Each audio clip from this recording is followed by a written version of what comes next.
It is new build day, guys, and we are here at Laguna Seca in the Renault Clio Cup car. I'm not going to lie, I'm pretty excited for this car. I think it's going to be a lot of fun to race. I think the racecraft that you're going to gain experience-wise out of this car is going to be incredible. I feel like, yeah, you're going to have to... I think the car's going to be slightly underpowered, and you're going to actually have to work at it to make pace sort of thing. So I'm pretty excited to see how it all goes. I'm just adjusting my mirrors. I have not done a lap yet, so this is going to be like as green as it comes. So what we'll do is we'll kick off, we'll get out of the pit lane, we'll sort of test the limits of the car and see what we can come up with. Front wheel drive, so I feel like it's going to be an underpowered TCR car.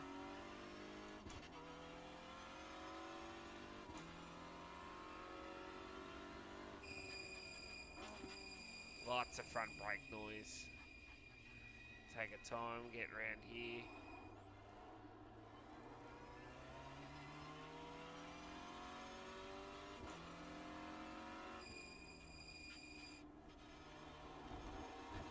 Yeah, this is going to be a car where you're going to have to work for it, I feel like. It's going to be a lot of fun. So straight off the bat, the car turns really nicely.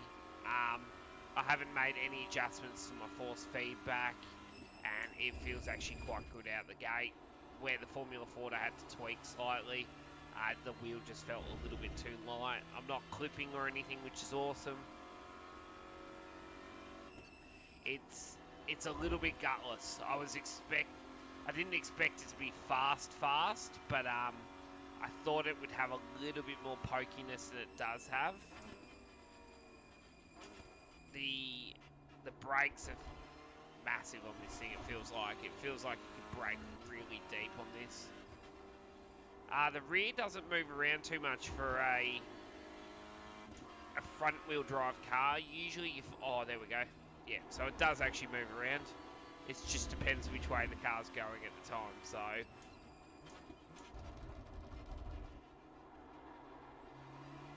it's got a little bit of understeer, which is pretty normal for a front wheel drive car. That's a great little car. That really is.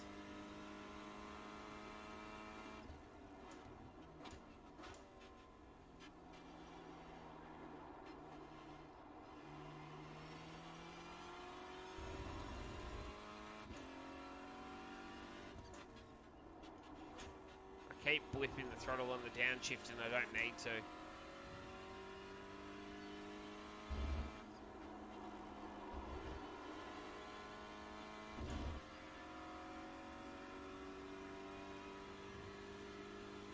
Car's very predictable in the way it drives. You sort of turn the car and you know it's going to be there. Pick the throttle up nice and early and the car sort of hooks into the track and drives out of the corner good. It seems to be, which is pretty common, but it's the high-speed corners that are unpredictable in these style of cars.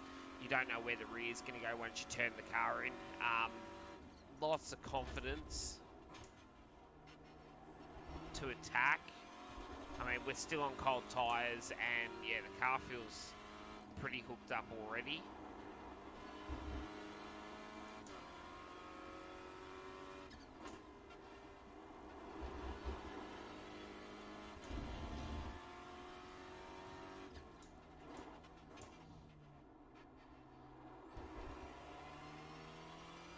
Not bad. Not bad at all. Wasn't the cleanest lap, but it was enough to get a pretty good idea of what the car's capable of. 39.4, so they're about 5 to 6 seconds slower than the TCR car. I think TCR cars, oh, it might be more than that actually. I think the last time I was here, TCR cars were doing low 30s, maybe. Might have been like a 32-ish, but it's been a little bit since I drove the TCR car, so that's why I picked this track, because this was the last circuit I drove the front wheel out. So I wanted to sort of get a back-to-back sort of comparison. Because even though it's been a while, you never really forget how a car drove, especially when you had a good result.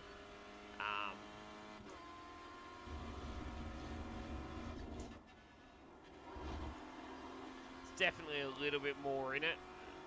We're up half a second this lap, so we'll finish the lap and we'll see where it's at, and then we'll go back to the garage and we'll check out the adjustments that can be made in these cars and give a brief summary of what we're thinking.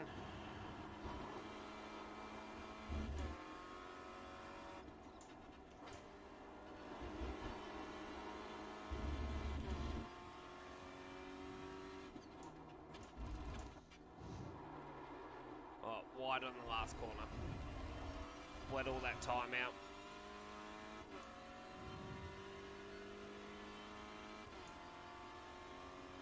And that is a 38.7. So I'd say there's probably another couple of seconds in it, easy.